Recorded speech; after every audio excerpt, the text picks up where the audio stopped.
L'invitée de Bonsoir Lyon, Hélène Geoffroy, maire du Parti socialiste de Vaux-en-Velin. Bonsoir Hélène Bonsoir. Geoffroy. Alors hier, la préfecture a annoncé le renfort de 144 policiers dès cette année dans la métropole. 25 vont être affectés à Vaux-en-Velin. Vous êtes satisfaite? C'est suffisant ce nombre de 25? En tout cas, nous sommes satisfaits d'avoir été retenus dans le dispositif des QRR, vous le connaissez, les quartiers de reconquête républicaine, qui ont été annoncés maintenant, voilà, plus de 3 ans et qui se déploient dans le pays.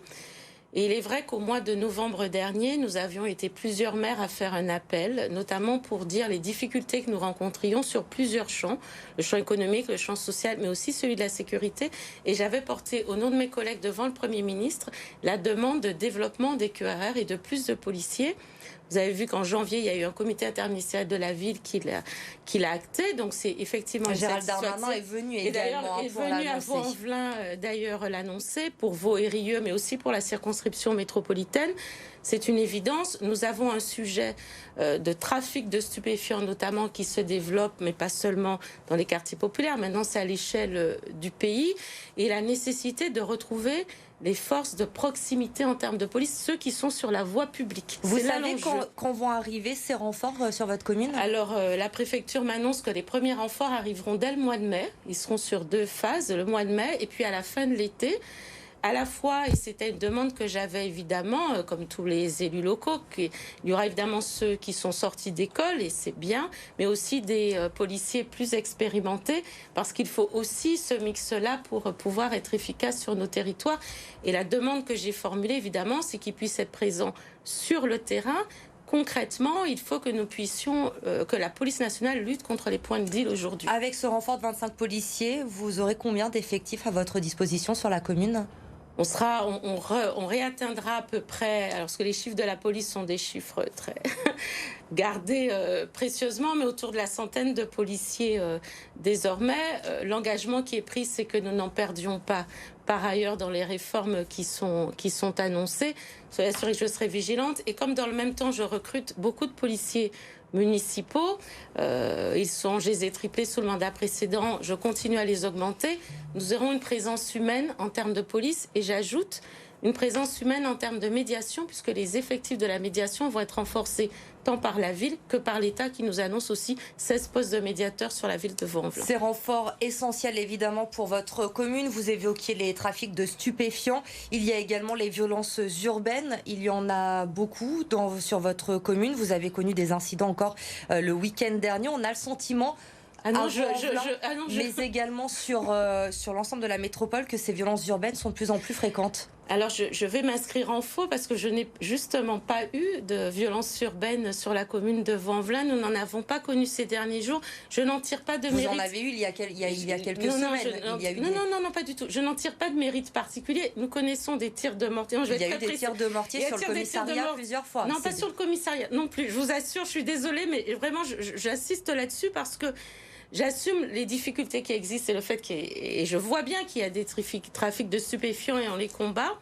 Mais je dis aussi quand les choses n'existent pas, il est vrai que nous n'avons pas eu le commissariat attaqué récemment, ce sont d'autres communes et je comprends la difficulté que chacun ressent. En revanche, je n'en tire pas, et j'insiste là-dessus, je n'en tire pas pour l'instant de conclusion hâtive parce que je pense que la situation est fragile sur l'ensemble de nos territoires.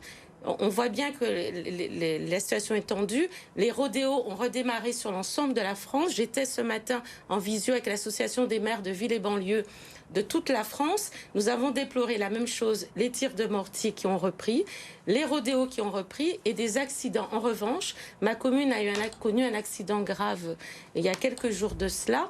Et c'est vrai que nous avons à trouver les moyens avec la police nationale de pouvoir intervenir. Mais pour le coup, nous n'avons pas connu d'autres difficultés qu'ont connu d'autres communes, mais nous n'en sommes pas à l'abri pour autant. Voilà ce que je voulais dire précisément. Il y a quand même des incidents, effectivement. L'un de vos projets, on le sait, c'est la réhabilitation du Mas du Taureau à Vaux-en-Velin. Que comptez-vous mettre en place pour améliorer le quotidien des Vaudais avec cette réhabilitation? C'est que c'est une réhabilitation qui passe par le renouvellement urbain. Et vous verrez, j'invite évidemment l'ensemble des acteurs de la vie publique et des journalistes à venir voir. Nous sommes en train de transformer la question du logement en réhabilitant les logements tous les logements du Mas du Taureau.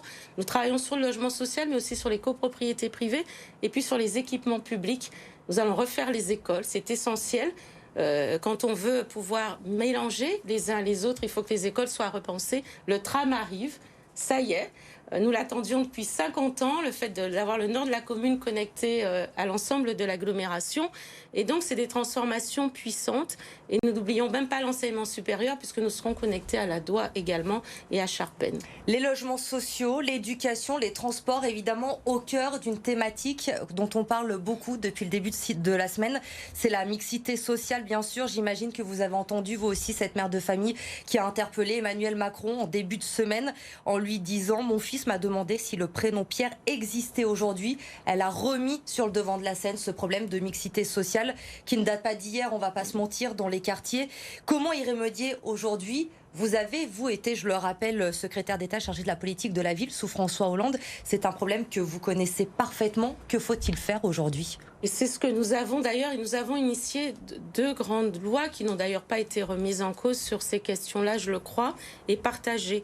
D'abord sur la question de la politique de la ville. Si l'on veut résoudre pour partie la question de la mixité sociale dont je parle, c'est celle de la mixité de revenus. D'avoir des revenus, les classes plus aisées, moyennes, modestes, qui ne partent pas dès qu'elles le peuvent. Il faut donc avoir la capacité d'avoir une diversité de logements. Dans la ville de Vaux-en-Velin, nous démolissons un certain nombre de logements, vont être démolis. Et nous ne reconstruisons pas que du logement social. Nous n'en reconstruisons pas d'ailleurs, puisque nous allons atteindre 50% de logements sociaux bientôt dans la ville. Nous étions partis à près de 70%. Parce qu'il me semble intéressant d'avoir l'équilibre des logements sociaux, des logements très sociaux et de l'accession à la propriété privée des pavillons. L'autre sujet, c'est de travailler sur la question que l'on appelle, et la loi l'a permis, égalité, citoyenneté du peuplement. C'est-à-dire qu'à un moment, on fait en sorte aussi que tous les revenus puissent se retrouver dans une ville et l'on attribue les logements aussi pour avoir la diversité de revenus. Et enfin, parce que le sujet est complexe, si l'on veut que tout le monde se retrouve, il faut miser sur l'école. C'est au moment de l'école que les parents font le choix de rester ou de ne pas rester, et notamment dans les collèges. Mes collèges retrouvent de la diversité en termes de revenus parce que nous sommes en train de développer des filières. Il y a de la mixité sociale aujourd'hui à Vaux-en-Velin, selon vous ? Il y en a, et nous la retrouvons parce que le paradoxe, c'est que les Vaudais qui vont mieux reviennent. Nous l'avons observé sur notre commune, mais que nous avons aussi des personnes qui achètent et qui viennent d'autres communes, y compris de l'agglomération lyonnaise, qui prouve que l'image change, les difficultés existent. Nous sommes encore la ville qui a les revenus parmi les plus bas de la métropole, mais la tendance s'inverse. Et donc, ça prouve que les politiques publiques peuvent fonctionner. Deux questions pour terminer. Rapidement, s'il vous plaît, des réponses courtes. On va parler des échéances électorales, les régionales d'abord. Le Parti socialiste, les communistes, les écologistes, chacun de leur côté. Pour le moment, personne n'arrive à s'entendre. Vous le regrettez ? En tout cas, ce qui est sûr, c'est que Najat Vallaud-Belkacem, que je soutiens, a fait l'essentiel, je crois, à mener le débat jusqu'au bout pour permettre l'union. Désormais, je crois que l'alliance, parce qu'elle a conduit un rassemblement de gauche avec le PRG CAP 21 et les socialistes, nous allons expliquer ce que nous pouvons faire. Il faut qu'elle cède la tête de liste pour une union de la gauche à Fabienne Grébert ? Je crois que c'est pas du tout le sujet. En tout cas, moi, c'est pas ce que je lui demande. Je pense qu'elle a un message à porter, qui est celui de socialistes capables, avec l'alliance qu'ils construisent, capables de gérer une région qui a oublié les quartiers populaires. Je peux en témoigner. Et il est indispensable que nous puissions porter des politiques publiques plus justes. Je pense aux lycéens, par exemple, de nos territoires, qui mériteraient bien d'avoir un accompagnement plus grande proximité. Et une dernière question. Vous êtes candidate, vous, pour devenir la première secrétaire du Parti socialiste. Mais le congrès aurait dû se tenir en décembre. Depuis, il ne se passe rien. Il n'y a toujours pas de date. Quand va-t-il avoir lieu ?